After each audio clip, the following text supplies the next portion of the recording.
حالت خواہ کیسی بھی ہو نماز پڑھنا. حسن بصری نے کہا کہ مسلمان اپنے زخموں سے چور ہونے کے باوجود ہمیشہ نماز پڑھتے رہے. زخموں سے خون بہ رہا ہے پھر بھی نماز پڑھتے تھے. جابر بن عبداللہ سے بیان کیا جاتا ہے کہ نبی صلی اللہ علیہ وسلم غزوہ ذات الرقاع میں تھے کہ ایک شخص کو تیر لگا، اس میں سے خون بہا، لیکن اس نے رکوع اور سجدہ کیا اور اپنی نماز پڑھتا رہا، یعنی اس نے نماز نہیں چھوڑی. حالت مرض میں بھی نماز کی فکر کرنا. عبید اللہ بن عبداللہ بن عتبہ سے روایت ہے، انہوں نے کہا کہ میں عائشہ رضی اللہ عنہا کی خدمت میں حاضر ہوا اور عرض کیا آپ مجھے رسول اللہ صلی اللہ علیہ وسلم کے مرض وفات کے متعلق کچھ بتائیں گی؟ عائشہ رضی اللہ عنہا نے فرمایا کیوں نہیں. جب نبی صلی اللہ علیہ وسلم کی طبیعت بوجھل تھی تو آپ نے فرمایا لوگ نماز پڑھ چکے ہیں، یعنی نماز ہو گئی. ہم نے عرض کیا نہیں یا رسول اللہ، بلکہ وہ آپ کے منتظر ہیں. اس کے بعد آپ نے فرمایا میرے لیے ایک ٹب میں پانی بھر دو. حضرت عائشہ فرماتی ہم نے ایسا ہی کیا، چنانچہ آپ نے غسل فرمایا، پھر اٹھنے لگے تاکہ آپ لوگوں کے پاس نکلیں تو بے ہوش ہو گئے. جب ہوش آیا تو آپ نے فرمایا کیا لوگ نماز پڑھ چکے ہیں؟ ہم نے عرض کیا نہیں یا رسول اللہ، وہ تو آپ کے منتظر ہیں. آپ نے فرمایا میرے لیے ٹب میں پانی رکھ دو. حضرت عائشہ کہتی ہے کہ آپ بیٹھ گئے اور غسل فرمایا، پھر جب آپ نے باہر نکلنے کا ارادہ کیا تو بے ہوش ہو گئے. اس کے بعد ہوش آیا تو آپ نے فرمایا کیا لوگ نماز پڑھ چکے ہیں؟ ہم نے کہا نہیں یا رسول اللہ، وہ آپ کے منتظر ہے. آپ نے فرمایا میرے لیے ٹب میں پانی رکھ دو. ہم نے پانی رکھ دیا تو آپ بیٹھ گئے اور غسل فرمایا، پھر جب آپ اٹھنے لگے تو بے ہوش ہو گئے. پھر جب ہوش آیا تو آپ نے پوچھا کیا لوگ نماز پڑھ چکے ہیں؟ ہم نے کہا نہیں یا رسول اللہ، وہ آپ کے منتظر ہیں. لوگ عشاء کی نماز کے لیے مسجد میں بیٹھے نبی علیہ السلام کا انتظار کر رہے تھے. نبی صلی اللہ علیہ وسلم نے ابو بکر کے پاس ایک آدمی بھیجا اور حکم دیا کہ وہ لوگوں کو نماز پڑھا دیں. آپ کا بھیجا ہوا ان کے پاس آیا اور کہا رسول اللہ صلی اللہ علیہ وسلم آپ کو حکم دے رہے ہیں کہ آپ لوگوں کو نماز پڑھائیں. ابو بکر چونکہ انتہائی نرم دل انسان تھے تو انہوں نے کہا اے عمر تم لوگوں کو نماز پڑھا دو. عمر رضی اللہ عنہ نے ان سے کہا آپ اس کے زیادہ حقدار ہیں. چنانچہ ابو بکر نے ان دنوں لوگوں کو نمازیں پڑھائیں. اس کے بعد نبی صلی اللہ علیہ وسلم نے اپنے مرض میں کچھ افاقہ محسوس کیا تو آپ دو آدمیوں کے درمیان سہارا لے کر نماز ظہر کے لیے تشریف لائے.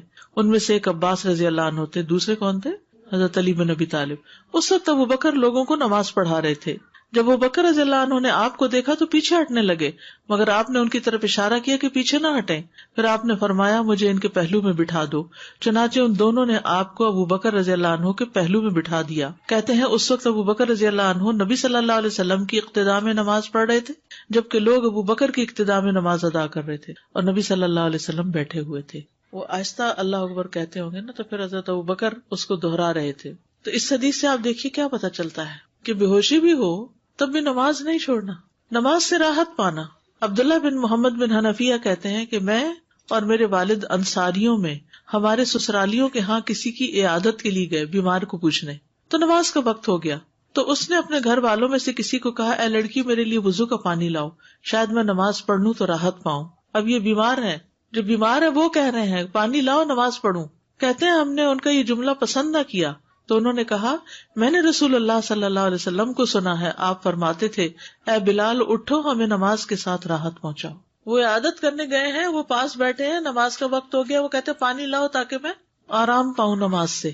کاش ہمیں بھی یہ احساس ہوتا کہ نماز آرام دینے والی ہے، سکون دینے والی ہے. ہم اور چیزوں میں سکون ڈھونڈ رہے ہیں جبکہ سکون نماز میں ہے. مریض کے لیے خوشخبری، مریض کو خیر و بھلائی ملنا. رسول اللہ صلی اللہ علیہ وسلم نے فرمایا جب کوئی بندہ بیمار ہوتا ہے یا سفر میں جاتا ہے تو اس کے وہ تمام عمل لکھ دیے جاتے ہیں جو وہ حالت قیام اور تندرستی میں کرتا تھا. عبداللہ ابن عمر سے مروی ہے، کہتے ہیں کہ نبی صلی اللہ علیہ وسلم نے فرمایا مسلمانوں میں سے جو بھی اپنی کسی جسمانی آزمائش میں مبتلا ہوتا ہے تو اللہ تعالیٰ اس کے محافظ فرشتوں کو یہ حکم دیتا ہے جو اس کی حفاظت کرتے ہیں، فرماتا ہے کہ میرے اس بندے کے ہر ایک دن اور ایک رات کے عوض میں اتنی ہی بھلائی لکھ دو جو وہ کیا کرتا تھا جب تک یہ میری اس پکڑ میں بندھا ہوا ہے. یعنی جب تک یہ اس بیماری میں ہے اس کے لیے وہ پچھلا سارا اجر لکھو جو یہ صحت کے زمانے میں کام کرتا تھا. سبحان اللہ. جو شخص جوانی میں عبادت کرتا رہے اگر بڑھاپے میں وہ ہمت نہ رہے تو اللہ تعالیٰ بڑھاپے میں بھی اس کا اجر دیتے رہیں گے. کمزوری ہے، اس طرح اٹھا نہیں جاتا، وہ سارے جو ارکان ہیں وہ صحیح طور پہ ادا نہیں ہوتے، گھٹنے بیٹھ گئے، نیچے بیٹھ کے نہیں پڑھ سکتے، زیادہ دیر قیام نہیں کر سکتے. سلسلہ صحیحہ کی حدیث ہے جب مسلمان آدمی بیمار ہوتا ہے تو اللہ تعالیٰ اعمال لکھنے والے فرشتوں سے کہتے ہیں یہ بندہ اپنی صحت مندی میں جو بہترین اعمال کرتا تھا ان کے مطابق اس کا اجر و ثواب لکھتے جاؤ. یہاں تک کہ میں اسے شفا عطا کر دوں. یعنی جب تک بیمار ہے اجر لکھا جاتا رہے. فرشتوں کی ہم نشینی ملنا. نبی صلی اللہ علیہ وسلم نے فرمایا یقیناً کچھ لوگ مسجدوں کی میخیں ہوتے ہیں، یعنی ہمیشہ مسجد میں نظر آئیں گے.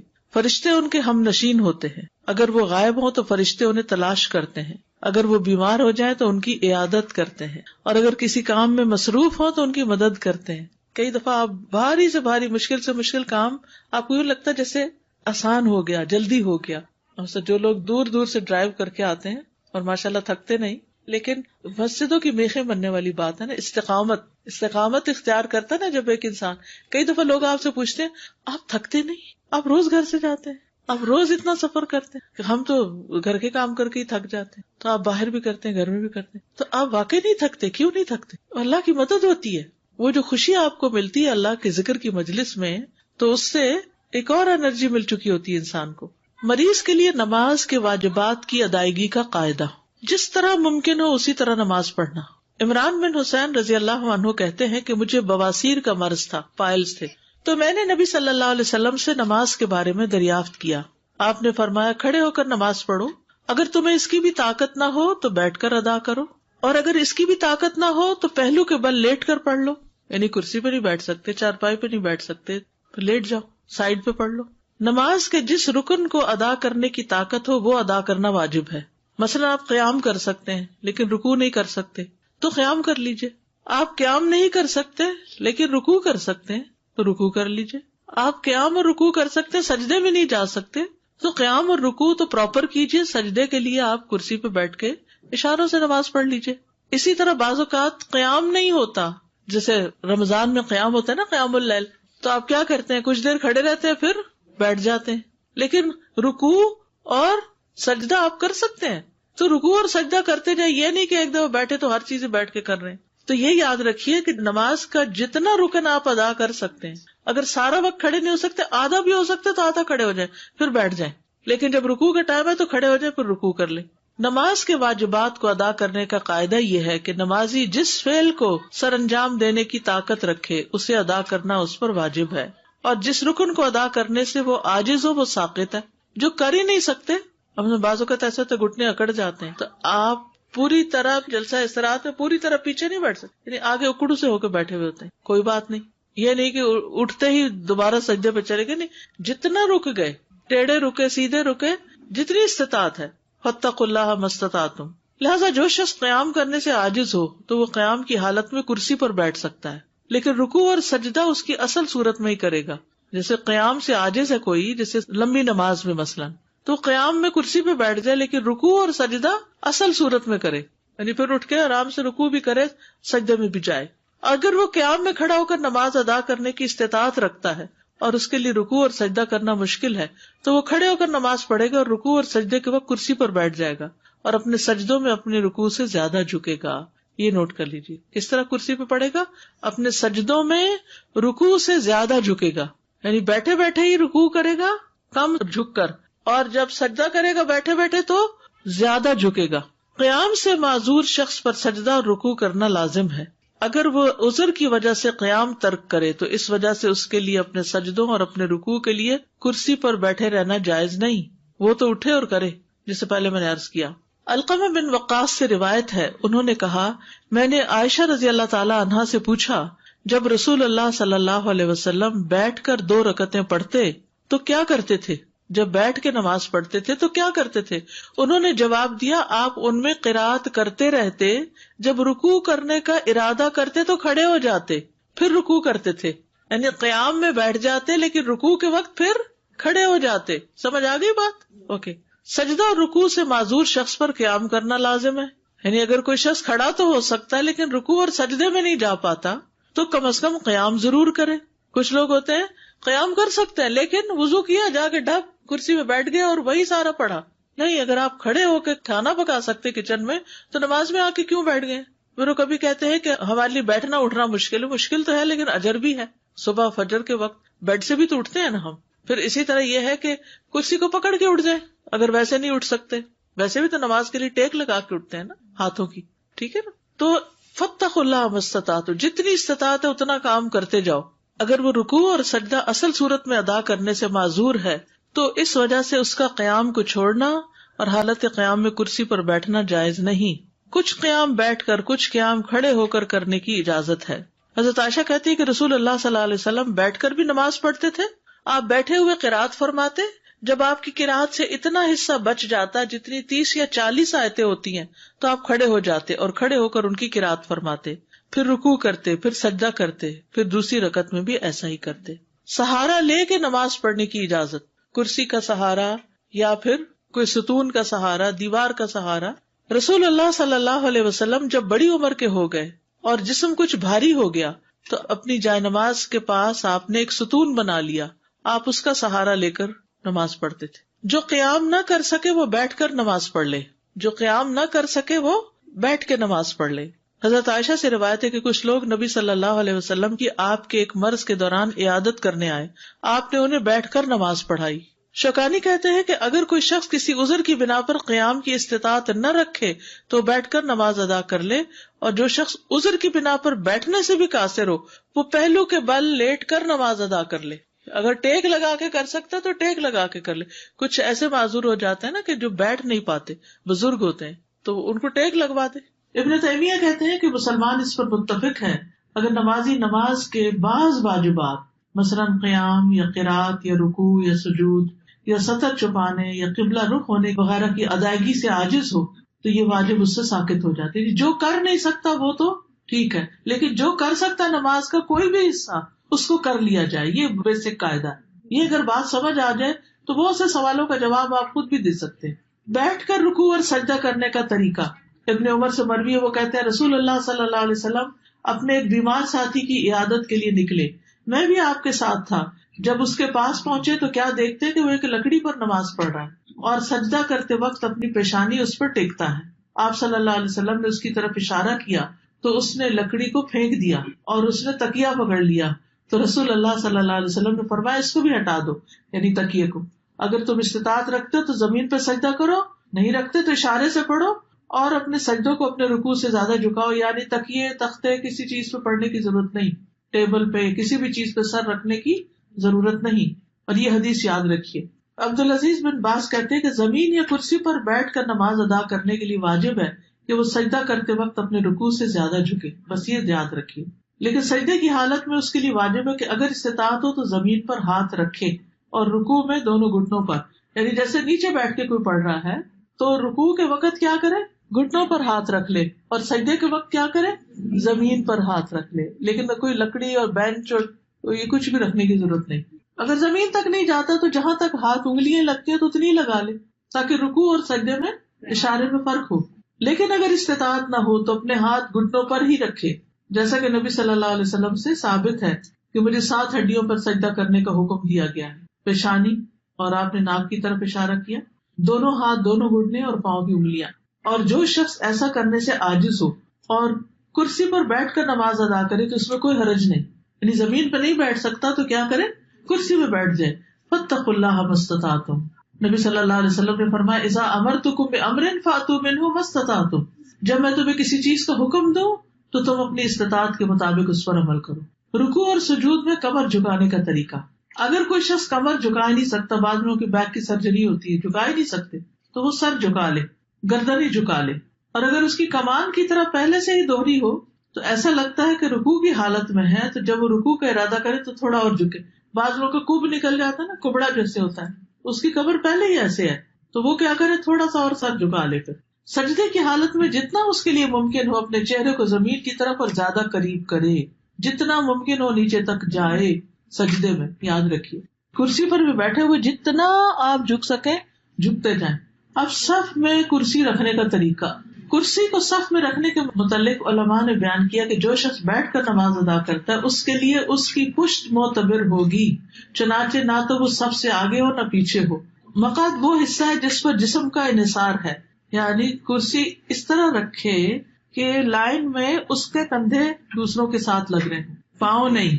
کیا رکھے، کندھے، سر یہ برابر ہونا چاہیے. اس لیے اگر نمازی ابتدا سے اختتام تک کرسی پر بیٹھ کر نماز ادا کرے گا، یعنی اول سے آخر بیٹھا ہی ہے، جیسے بہت سے بزرگ ہوتے ہیں نا، وہ کھڑے ہی نہیں ہوتے، بیٹھا ہی بیٹھا ہے، تو وہ اپنے بیٹھنے والی جگہ کو صف کے برابر کر دے گا. یعنی یہ جگہ صف کے برابر ہو جائے گی اور پاؤں کہاں ہوں گے؟ آگے نکلے ہوئے ہوں گے. اور اگر وہ کھڑا ہو کر نماز ادا کرے گا اور صرف رکوع سجدے کے وقت کرسی پر بیٹھے گا تو اس میں کھڑا ہوتے وقت صف میں برابر کھڑا ہوگا. کرسی پیچھے جائے گی، پھر کرسیاں الگ رکھی جائیں گی تاکہ وہ دوسروں کے لیے تکلیف کا باعث نہ بنے. عین بیچ میں کرسی نہیں رکھے کہ پیچھے والا کیا کرے گا. اور کرسی بھی ایسے ہے جو آگے پیچھے ہو سکتی ہو. کامن سینس ہے بالکل. اپنی پوری کوشش کے ساتھ جتنا کر سکتے ہو کر لو. انسان کو خوب پتا ہوتا ہے. جی بالکل. اور پھر اس کو یہ بھی پتا ہوتا ہے کہ یہاں میں نے کیا تو پیچھے والے کا کیا ہوگا. مجھے سائڈ پہ چلے جانا چاہیے جہاں پیچھے والے کو تکلیف نہ ہو. مریض کے لیے نمازوں کو جمع کرنے کی رخصت ہے. بعض مریض ایسے ہیں کہ وہ بے ہوشی میں چلے جاتے ہیں بار بار، یا اور اس طرح کے مسائل ہوتے ہیں.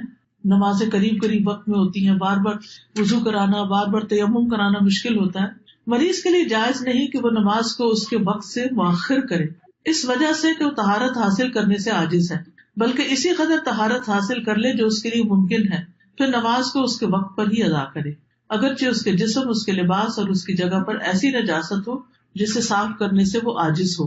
جیسے بھی حالات ہوں، کسی بھی حال میں نماز چھوڑنا جائز نہیں، بلکہ مکلف پر واجب ہے کہ اپنے تمام حالات میں، اپنی تندرستی میں بھی، اپنی بیماری میں بھی نماز کی شدید خواہش رکھے، کیونکہ نماز اسلام کا ستون ہے اور شہادتین کے بعد تمام ارکان میں سب سے بڑا رکن ہے. کسی مسلمان آدمی کے لیے فرض نماز کو چھوڑنا جائز نہیں یہاں تک کہ اس کا وقت نکل جائے، خواہ وہ بیمار ہی ہو، جب تک کہ اس کی عقل قائم ہے، بلکہ اس کے لیے نماز کو اپنی طاقت کے مطابق وقت پر ادا کرنا لازم ہے. اور بعض مریض اپنی نماز کو اپنے مرض سے شفا یابی تک کے لیے مؤخر کر دیتے ہیں کہ جب ٹھیک ہوں گے، صحت مند ہوں گے، ساری اکٹھی پڑھیں گے. ایسا کرنا جائز نہیں، اس کی کوئی دلیل نہیں ساری نماز اکٹھی پڑھنے کی. وقت پر ادا نہ کر سکنے پر، کر ہی نہیں سکتا وقت پر ادا کسی بھی وجہ سے، تو جمع تقدیم اور تاخیر کی اجازت، یا تو ظہر کے ساتھ اثر ملا لے یا پھر اثر کے وقت ظہر پڑھ لے. اسی طرح مغرب کے ساتھ عشاء یا عشاء کے وقت مغرب، جو بھی آسانی. جہاں تک فجر کی نماز کا تعلق ہے تو نہ وہ پہلی نماز کے ساتھ جمع کر سکتے ہیں، نہ بعد والی کے ساتھ، اس کو الگ ہی پڑھنا ہوگا کیونکہ دونوں سے اس کا وقت الگ ہے. ابراہیم بن محمد بن طلحہ اپنے چچا عمران بن طلحہ سے روایت کرتے ہیں، اور وہ اپنی والدہ حمنہ بنت جہش سے، کہ انہوں نے بتایا مجھے بہت زیادہ اور شدید استحاضہ ہوتا تھا، بہت زیادہ بلیڈنگ ہوتی تھی. میں رسول اللہ صلی اللہ علیہ وسلم کی خدمت میں آئی کہ آپ سے مسئلہ پوچھوں اور آپ کو اپنی حالت بتاؤں.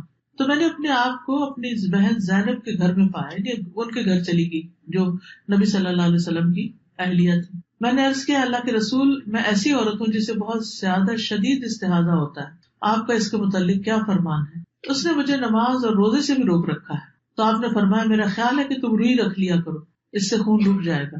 ہم نہ کہتی ہیں یہ اس سے زیادہ ہوتا ہے. آپ نے فرمایا تو کپڑا باندھ لیا کرو. انہوں نے کہا یہ اس سے بھی زیادہ ہوتا ہے، میری تو دھار بہتی ہے. رسول اللہ صلی اللہ علیہ وسلم نے فرمایا میں تمہیں 2 باتیں بتاتا ہوں، ان میں سے جو بھی اختیار کرو کافی. اگر دونوں کی ہمت ہو تو تم اس کے بارے میں زیادہ جانتی ہو، کوئی کامن سینس، تمہیں خود زیادہ پتا ہے. آپ نے فرمایا یہ شیطان کے کچوکوں میں سے ایک کچوکا ہے. بس تم ہر مہینے اللہ کے علم کے مطابق 6 یا 7 دن حیض شمار کرو، پھر غسل کر لو، حتیٰ کہ جب تم اپنے آپ کو پاک صاف سمجھو تو 23 یا 24 دن رات نماز پڑھتی رہو اور روزے رکھو. اس سے آپ دیکھیے نا میکسیمم ٹائم بھی ایک طرح سے پتا چلتا ہے. تمہیں یہ کافی ہے، اور ہر مہینے ویسے ہی کیا کرو جیسے کہ عام عورتیں اپنے حیض اور طہر کے دنوں میں اور حیض اور طہر کے مقام میں کیا کرتی ہیں. دوسری صورت، اگر ہمت ہو تو ظہر کو مؤخر اور عصر کو جلدی کر کے ان 2 کو جمع کرو اور ان کے لیے ایک غسل کر لو. پھر مغرب کو مؤخر اور عشاء کو جلدی کرتے ہوئے ایک غسل کر لو اور ان نمازوں کو جمع کر کے پڑھ لو. اور فجر کی نماز کے لیے بھی غسل کرو. اگر تم یہ کر سکتی ہو تو کر لیا کرو اور روزے بھی رکھتی جاؤ. رسول اللہ صلی اللہ علیہ وسلم نے فرمایا اور یہ دوسری صورت ان دونوں میں سے میرے نزدیک زیادہ پسندیدہ ہے. دیکھیں تکلیف سے بچایا نا. وہی سب سے پہلی بات کیا پڑھی آپ نے کہ دین یسر ہے، فاتقوا اللہ ما استطعتم. اس طرح اس میں جو آپ نے بات کی کہ یہاں پر سہارا لینے، تو اگر بیٹھ کے نماز پڑھے تو ٹھیک ہے، مطلب دین تھوڑا کر سکتے ہیں، لیکن کھڑے رہ کے سہارے میں کچھ لوگ اگر عذر ہے نہیں کھڑے تو وال پہ تھوڑا سا لین کر سکتے ہیں. وال پہ لین، ساتھ کوئی کرسی رکھی ہوئی ہے یا کوئی بھی صوفہ ہے، تھوڑا سا اس پہ لین کر لیں. السلام علیکم استاذ. یہ آپ نے بتایا ہمیں کہ نماز وقت پر ادا نہ کر سکنے میں ہم جمع کر سکتے ہیں. تو جیسے فرض کیا مغرب اور عشاء کی نماز ہے، مغرب کی ہماری قضا ہو گئی، ہم نہیں پڑھ سکے، تو ہم کس طرح اس کا طریقہ؟ وضو کر کے پہلے مغرب پڑھیں گے، پھر عشاء ساتھ ہی پڑھیں گے. اور مغرب کی پوری 5 رکعتیں فرض پڑے. استاذہ جب بھی جواب کا استخاصہ جو خواتین کو ان کو غسل کرنا ہے تقدیم و تاخیر کرنے کے لیے 3 ٹائمز اے ڈے اپنے ٹائم پر پڑھنے کے لیے وضو کر لے, پیچھے پڑھا ہے نا حدیث. لیکن یہ جس کا بہت زیادہ یہ معاملہ, تو یہ بھی ایک طریقہ ہے تسلی کے لیے, غسل بھی ہے. تو استاذہ مجھے بارش کے حوالے سے بھی بتا دیجیے, کسی نے کہا تھا کہ جیسے جب بارش ہو رہی ہو تو آپ 2 نمازوں کو کمبائن کر سکتے ہیں. جی وہ مسجد نہیں جا سکتے, جمع تو کرنے کا مجھے نہیں معلوم. بارش باہر ہو رہی ہے, آپ کو اندر کیا مشکل ہے؟ اس میں ہم نے پڑھا کہ 7 دن تک وہ حیض کا جو ٹائم بتایا ہے. جی ہم لوگوں نے پہلے پڑھا تھا کہ کم از کم 3 دن ہے اور زیادہ سے زیادہ 10 دن ہے. 10 دن کے بعد اگر ایکسیپشنلی ایسے بھی ہوتا ہے 10 دن تک. اصل میں کسی بھی علاقے کے اندر سروے کیا جائے گا کہ اس جگہ رہنے والوں کی عادت خواتین کی کیا ہے, میکسیمم کتنے دن ہوتا ہے, منیمم کتنا ہوتا ہے. ورنہ منیمم 1 دن بھی ہوتا ہے کچھ لوگ. ایکسیپشنل کیسز دونوں اینڈز پر ہیں, لیکن میجورٹی کا 3 سے 7 کے بیچ میں ہی ہے. جی وہ 3 مہینے تک اگر چینج آئی ہے تو پھر عادت اس کا مطلب بدل گئی. سبحانک اللہم و بحمدک اشہد ان لا الہ الا انت استغفرک و اتوب الیک. السلام علیکم و رحمۃ اللہ وبرکاتہ. ابو سعید خدری سے روایت ہے, وہ کہتے ہیں کہ رسول اللہ صلی اللہ علیہ وسلم نے فرمایا, جب تم میں سے کوئی نماز پڑھنے لگے تو اسے چاہیے کہ سترہ رکھ کر پڑھے اور اس کے قریب کھڑا ہو. یعنی یہ نہیں کہ نماز یہاں پڑھ رہے اور سترہ وہاں ہے. رسول اللہ صلی اللہ علیہ وسلم نے فرمایا, اپنی نماز میں سترہ رکھا کرو. اور ایک روایت میں ہے کہ تم میں سے ہر ایک اپنی نماز میں سترہ رکھے, اگرچہ وہ تیر ہی ہو. سترہ کیوں رکھا جائے؟ اس لیے کہ سترہ شیطان کو روکتا ہے. رسول اللہ صلی اللہ علیہ وسلم نے فرمایا, جب کوئی آدمی سترہ سامنے رکھ کر نماز پڑھے تو اس کے قریب کھڑا ہو, اس طرح شیطان آدمی اور اس کے سترے کے درمیان سے نہیں گزرے گا. نبی صلی اللہ علیہ وسلم کا کھلے میدان میں بھی سترہ رکھنے کا خیال کرنا. ابن عمر سے روایت ہے کہ جب رسول اللہ صلی اللہ علیہ وسلم عید کے دن نکلتے تو نیزے کا حکم دیتے تو وہ آپ کے آگے گاڑ دیا جاتا نیزہ. آپ اس کی طرف رخ کر کے نماز پڑھتے اور لوگ آپ کے پیچھے ہوتے, اور آپ سفر میں بھی ایسا ہی کیا کرتے تھے. اس بنا پر حکام نے نیزہ گاڑنے کو اپنا لیا, یعنی بعد میں جو آپ کے لوگ آئے تو انہوں نے پھر اسی طریقے کو اختیار کر لیا, یعنی نیزہ گاڑ لیا. ہمیشہ کسی اوٹ کے پیچھے ہی نماز پڑھنے کی کوشش کرنی چاہیے. یعنی مثلاً اگر آپ گھر میں ہیں تو کسی کارنر میں نماز پڑھیں, دیوار کے قریب قریب پڑھیں, اور اگر گھر سے باہر ہیں تو پھر اپنے سامنے کوئی نہ کوئی آڑ ضرور رکھیں. یزید بن ابی عبید سے روایت ہے, انہوں نے کہا کہ میں سلمہ بن اکوا کے ساتھ مسجد نبوی میں آیا کرتا تھا. وہ ہمیشہ اس ستون کے سامنے نماز پڑھتے جہاں مصحف رکھا ہوتا تھا. میں نے ان سے کہا, اے ابو مسلم, تم اس ستون کے قریب ہی نماز پڑھنے کی کوشش کیوں کرتے ہو؟ انہوں نے فرمایا, میں نے نبی صلی اللہ علیہ وسلم کو دیکھا ہے کہ وہ بھی اسی ستون کے پاس نماز پڑھنے کی کوشش کیا کرتے تھے, تو یعنی آپ کی پیروی میں ایسا کرتا ہوں. گھر میں اکیلے نماز پڑھنے والا بھی سترے کا خیال رکھے. شیخ ابن عثیمین سے سوال کیا گیا کہ جب میں اکیلا نماز پڑھ رہا ہوں اور گھر میں میرے پاس کوئی بھی موجود نہ ہو, یعنی کوئی نمازی نہ ہو, تو کیا میں اپنے اور اپنے گزرنے والے کے درمیان سترہ رکھوں؟ یعنی کوئی اور نہیں ہے, میں امام نہیں ہوں, ویسے ہی اپنی اکیلے ہی نماز پڑھ رہا ہوں. تو انہوں نے جواب دیا, جب انسان گھر میں یا جنگل میں اکیلا ہو اور اس کو اس بات کا خوف نہ ہو کہ کوئی بھی اس کے سامنے سے گزرے گا, تو یعنی علماء نے اس میں اختلاف کیا ہے کہ اس وقت سترہ رکھنا مسنون ہے یا نہیں, اور راجح بات یہی ہے کہ وہ سترہ رکھے گا اگرچہ اسے کسی گزرنے والے کا خوف نہ ہو, کیونکہ سترہ رکھنے کے فائدوں میں سے یہ ہے کہ سترہ نظر کو دائیں بائیں گھمانے سے روکتا ہے. تو گویا سترہ ایک ذریعہ ہے نماز میں خشوع پیدا کرنے کا, نمازی کو فوکس کرنے کا, کہ یہ تمہاری حد ہے, اس سے آگے نہیں دیکھو, اس کے آگے نہیں جاؤ. اب سترے کی مقدار کتنی ہو, کتنا بڑا ہو, وہ صحیح مسلم کی روایت میں آتا ہے کہ پالان کی پچھلی لکڑی کے مثل.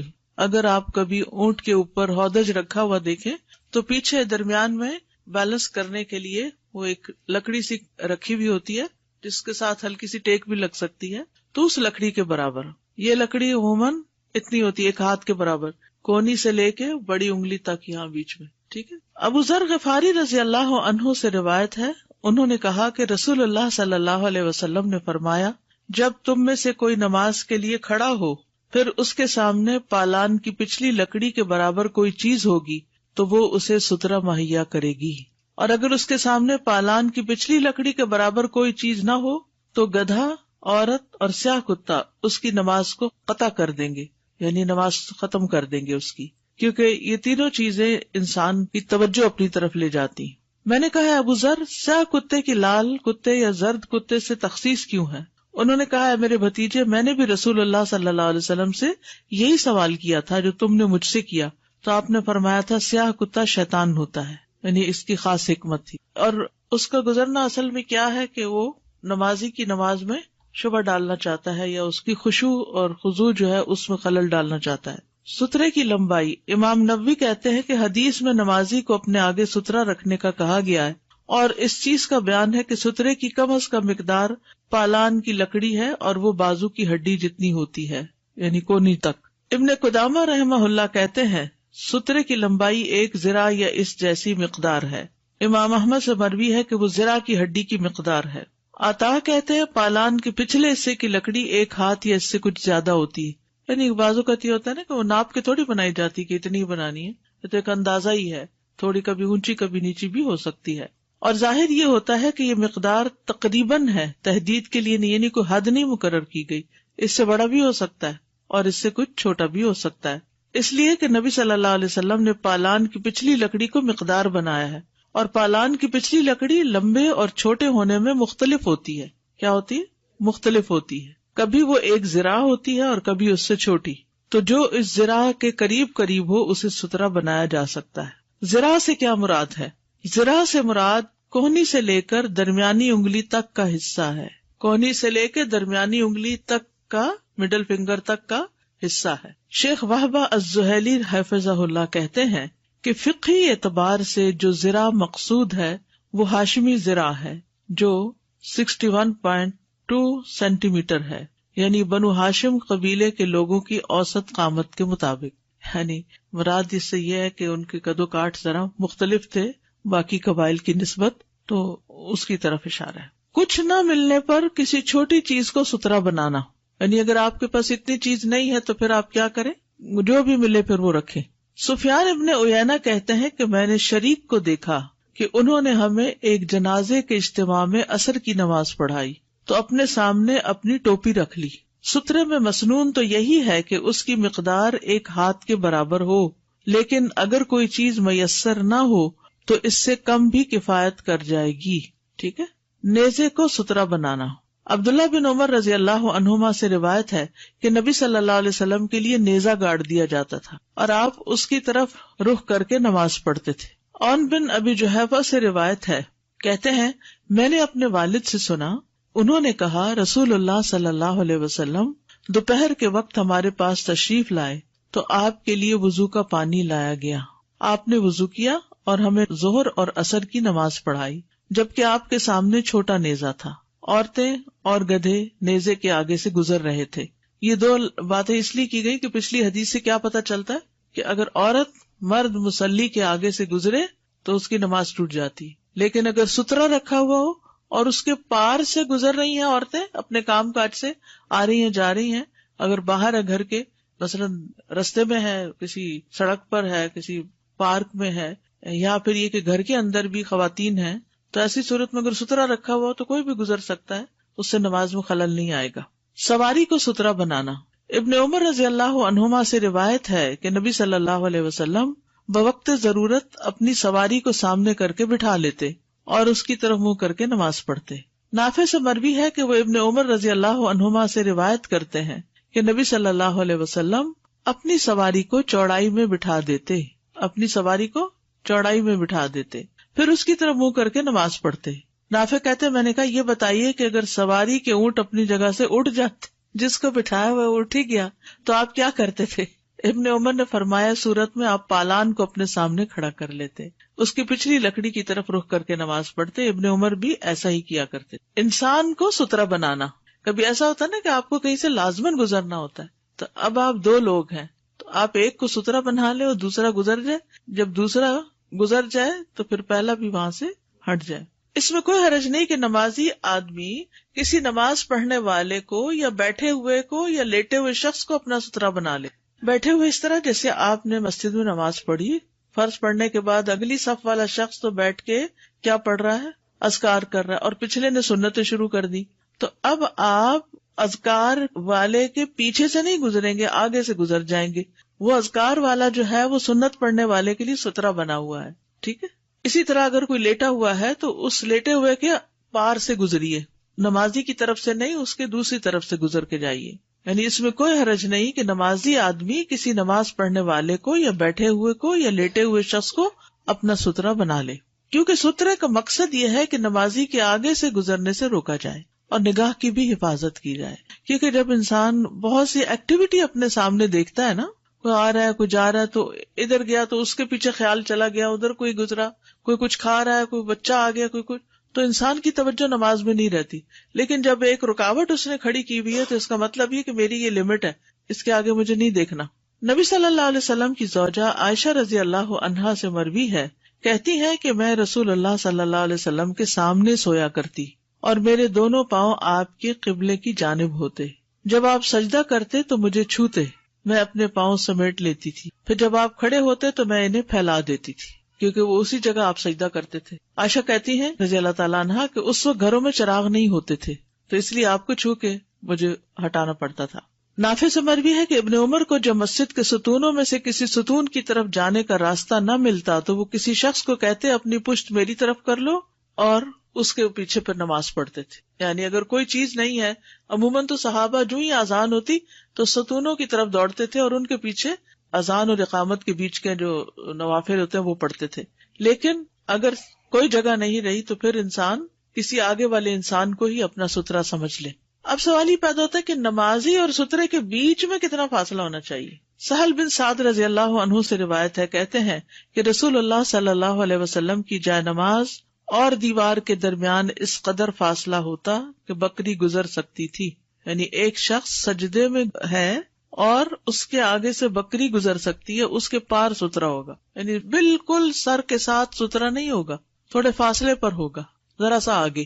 یعنی نمازی جب سجدہ کرے تو سجدے کے آگے سے بکری گزر سکے، اس کے بعد سترا رکھا جائے.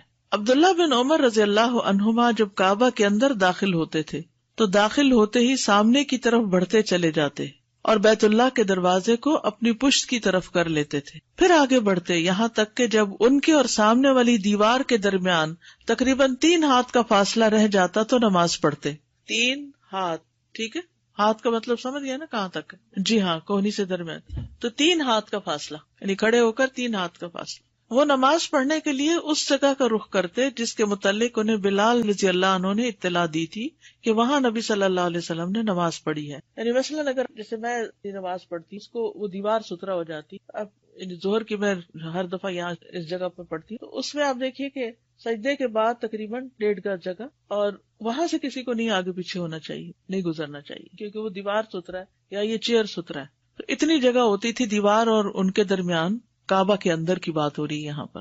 ابن عمر فرماتے ہیں کہ ہم میں سے کسی کے لیے اس بات میں کوئی مذائقہ نہیں کہ وہ بیت اللہ کے جس گوشے میں چاہے نماز پڑھے.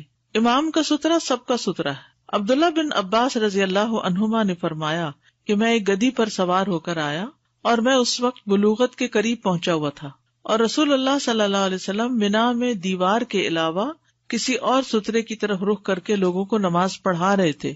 میں صف کے بعض حصے سے گزرا اور سواری سے اتر گیا، اور میں نے گدھی کو چرنے کے لیے چھوڑ دیا اور خود صف میں داخل ہو گیا. بس کسی نے بھی اس سلسلے میں مجھ پر اعتراض نہ کیا، کیونکہ آپ صلی اللہ علیہ وسلم کے آگے سترا رکھا ہوا تھا تو ہر نمازی کے آگے سترے کی ضرورت نہیں تھی. امام کا سترا سب کو کافی ہو جاتا ہے. جزاک اللہ خیرن کثیرن. بہت ساری الجھنیں تھیں جو آج انشاءاللہ دور ہو جائیں گی.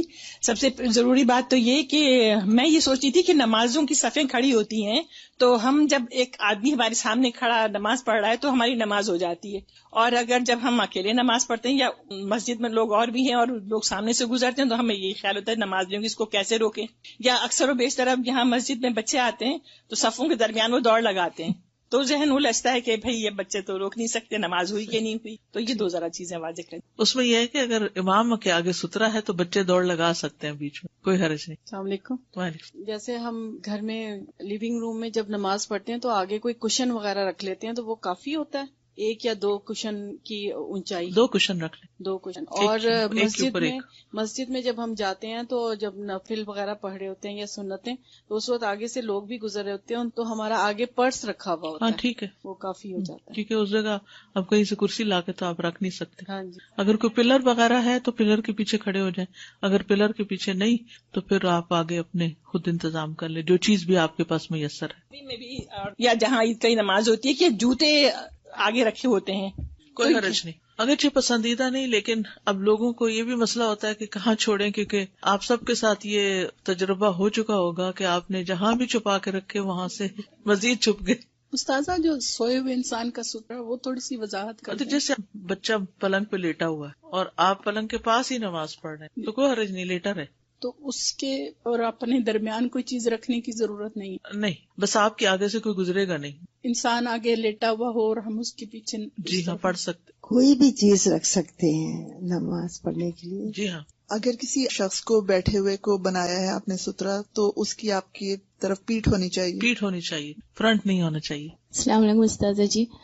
ابھی ہم نے پڑھا کہ اگر مرد کے سامنے سے کوئی عورت گزر جائے بغیر سترے کے تو اس کی نماز ٹوٹ جاتی. تو یوزولی ہم جب نماز پڑھتے تو ہمارے اگر سترہ نہیں رکھا تو عورتیں گزر جاتی ہیں, تو پھر عورت کی بھی نماز ٹوٹ جاتی ہے, نہیں ہوتی. یہ نہیں کہا گیا.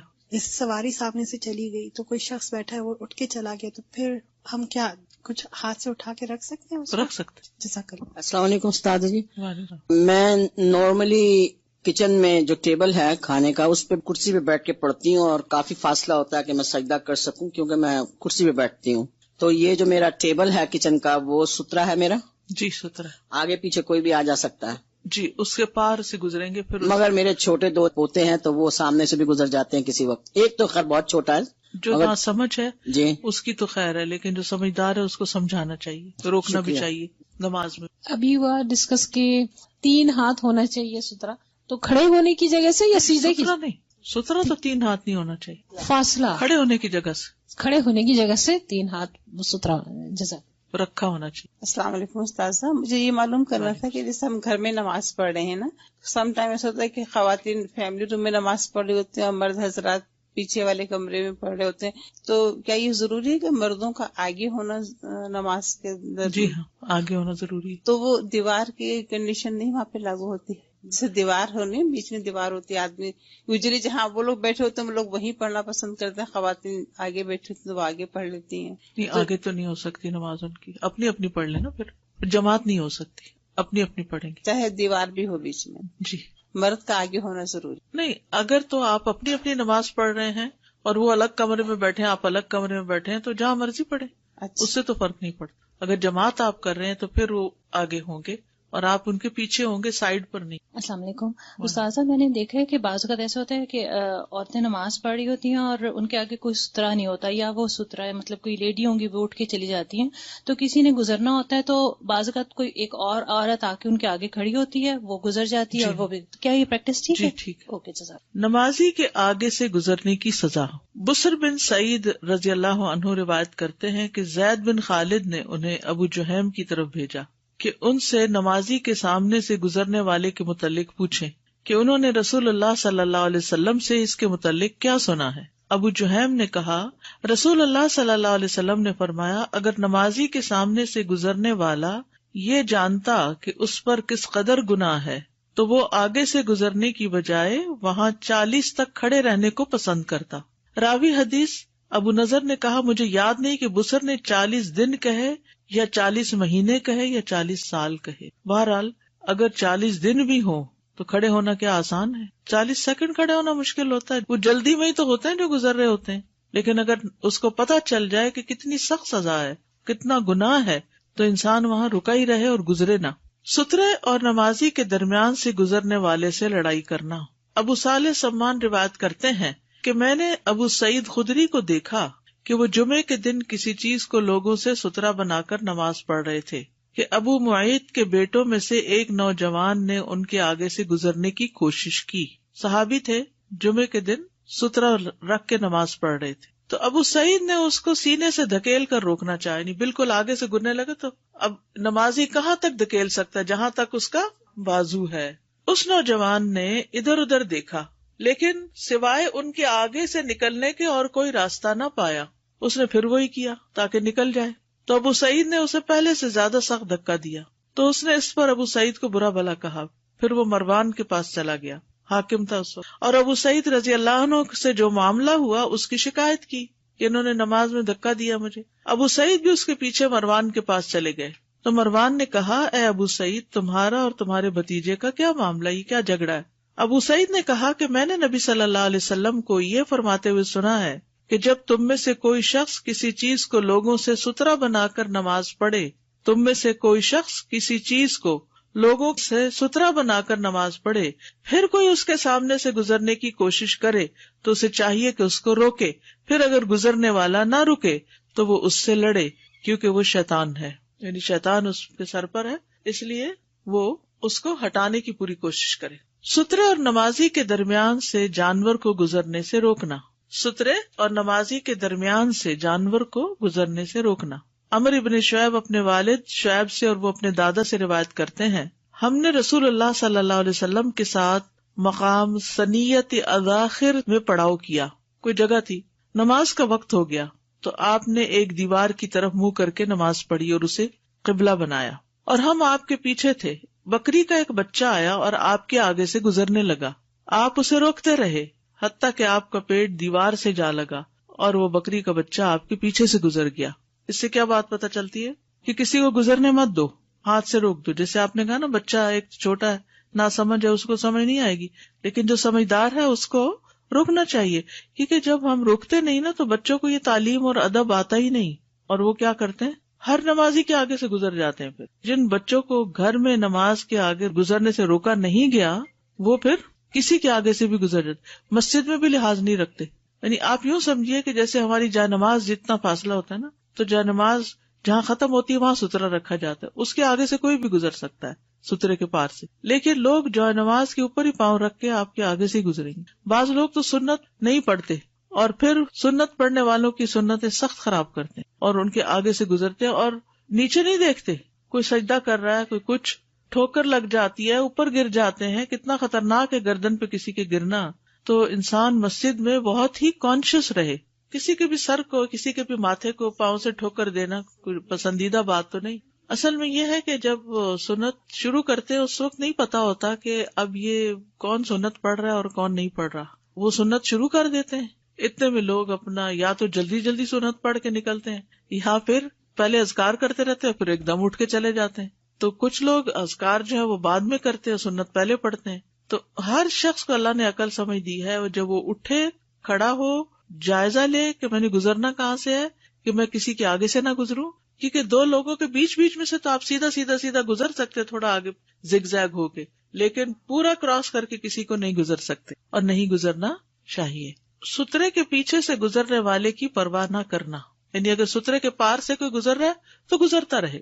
موسیٰ بن طلحہ نے اپنے والد طلحہ رضی اللہ عنہ سے روایت کی، انہوں نے کہا، ہم نماز پڑھ رہے ہوتے اور جاندار ہمارے سامنے سے گزرتے، ہم نے اس کا تذکرہ رسول اللہ صلی اللہ علیہ وسلم سے کیا تو آپ نے فرمایا، تم میں سے کسی شخص کے آگے پالان کی پچھلی لکڑی کے برابر کوئی چیز ہو تو پھر جو چیز بھی اس کے سامنے سے گزرے گی اس کا اسے کوئی نقصان نہیں، نہ نمازی کو نقصان ہے اور نہ ہی گزرنے والے کو، دونوں کو ہی نقصان نہیں۔ عون بن ابی جحیفہ رضی اللہ عنہ سے روایت ہے، کہتے ہیں میں نے اپنے والد سے سنا کہ نبی صلی اللہ علیہ وسلم نے وادی بطحا میں لوگوں کو نماز پڑھائی اور آپ کے سامنے نیزہ تھا، آپ نے سفر کی وجہ سے ظہر کی 2 رکعتیں ادا کی، اسی طرح عصر کی بھی 2 رکعات پڑھی، آپ کے سامنے سے عورتیں اور گدھے وغیرہ گزر رہے تھے، جس نے سترا نہ رکھا ہو اس کے آگے سے کس طرح گزرا جائے۔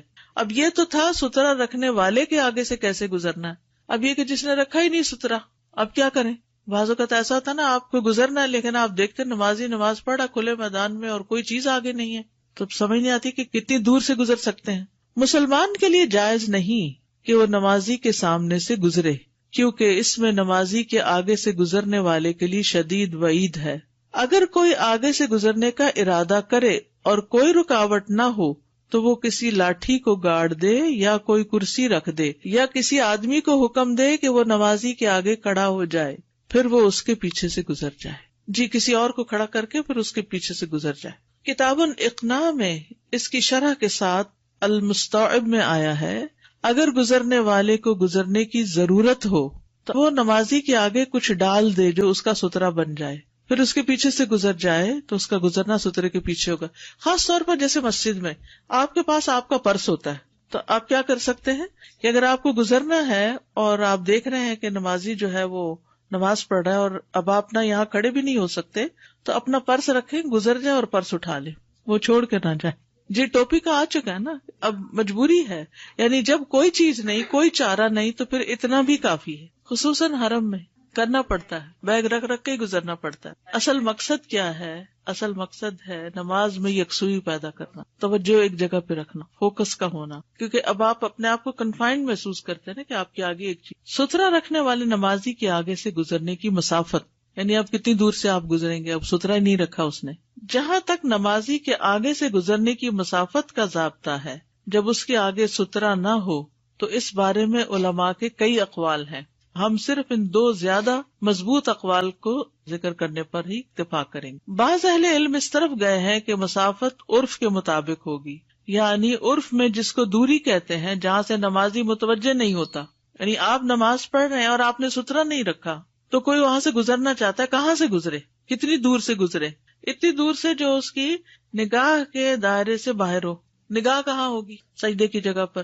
سجدے کی جگہ پر دیکھ رہے ہوں تو زیادہ سے زیادہ دائرہ کتنا بنتا ہے؟ جی ہاں، 2 ہاتھ، اس سے آگے تو نہیں بنتا. یعنی سجدے سے 1 ہاتھ آگے کر لیں، کیونکہ سترے کے پار سے گزرنے کی اجازت ہے نا.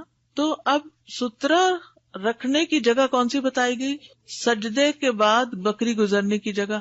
تو اس کا مطلب یہ کہ سجدے کی جگہ پر آپ کی نگاہیں ہیں، اس سے 1 ہاتھ اور آگے کر لیجئے، اس کے پار سے آگے سے بندہ گزر سکتا ہے. تو شیخ ابن باز کہتے ہیں جب گزرنے والا دور ہو کر اس نمازی کے آگے سے گزرے جس نے اپنے آگے سترا نہ رکھا ہو تو وہ گناہگار ہونے سے بچ جائے گا، کیونکہ جب وہ اس سے عرف کے مطابق دور ہو کر گزرے گا تو اس کے آگے سے گزرنے والا نہیں کہلائے گا، جیسے کہ سترے کے آگے سے گزرنے والا گناہگار نہیں ہوتا. بعض اہل علم اس طرف گئے ہیں کہ اس مسئلے میں معتبر مسافت نمازی کے کھڑے ہونے کی جگہ سے 3 بازو ہے، کھڑے ہونے کی جگہ سے 3 ہاتھ، بس اس کے آگے سے گزر سکتے ہیں. یا پھر نمازی کے سجدے کی جگہ سے 1 بکری گزرنے کی مقدار کے برابر ہے، جہاں یعنی سترا رکھا آپ نے، سترے کے پار سے گزرنے کی اجازت ہے. اور نمازی اور اس کے سترے کے درمیان یہی شرعی مقدار ہے، اور یہ بہت اہل علم کا قول ہے. یعنی آپ کی جائے نماز سے سمجھے 1 بالشت آگے سے کوئی یا تھوڑا سا اور آگے سے گزر جائے، ڈیپینڈ کرتا ہے جائے نماز کتنی ہے. یعنی بعض جائے نمازیں تو بہت بڑی ہوتی ہیں اور بعض ایسی ہوتی ہیں کہ جن کے بس سجدے کی جگہ جو ہے وہ اس کا ایج ہوتا ہے، ایج کے پاس ہی آپ سجدہ کرتے ہیں، تو سجدے کی جگہ سے پھر 1 بازو کر لیں یا 1 اتنا کر لیں کہ بکری گزرنے کی جگہ ہو. جب سے یہ نمازوں کا یہ شروع کیا تو اپنی نمازیں بہتر کرنے کی کوشش کر رہے تھے، تو مجھے ایک بات جو خیال آیا کہ ڈیورنگ پریئر ہم کنسنٹریٹ کریں ہر چیز پہ کہ اطمینان سے سارا کچھ. تو میں نے ایک اپنا سیلف انالیسس کیا کہ during the prayer between the 2 prayers also have to do self analysis. تو ایگزیکٹلی وہی بات آج آ گئی کہ خود تو اپنی کنسنٹریشن سے نماز پڑھیں اور پھر دوسروں کے آگے سے گزر جائیں. تو آئی واز تھنکنگ کہ سبحان اللہ، جو میں سوچ رہی تھی وہی چیز سامنے آ گئی کہ not we should be careful in our prayer but after the prayer again we have to be careful for other people. بالکل. جس وقت آپ نے وہ بتایا تھا کہ عورتوں کی نماز آدمیوں سے پیچھے ہو، مطلب 2 کمرے ہیں، آدمی اپنی جماعت پڑھ رہے ہیں، عورتیں اپنی جماعت پڑھ رہی ہیں، تو پھر کیا وہ کمرہ آگے ہو سکتا ہے؟ جی ہو سکتا ہے، کوئی مسئلہ نہیں. استاذہ اگر جیسے مائیں ہوتی ہیں ان کے چھوٹے بچے ان کے ساتھ ہوتے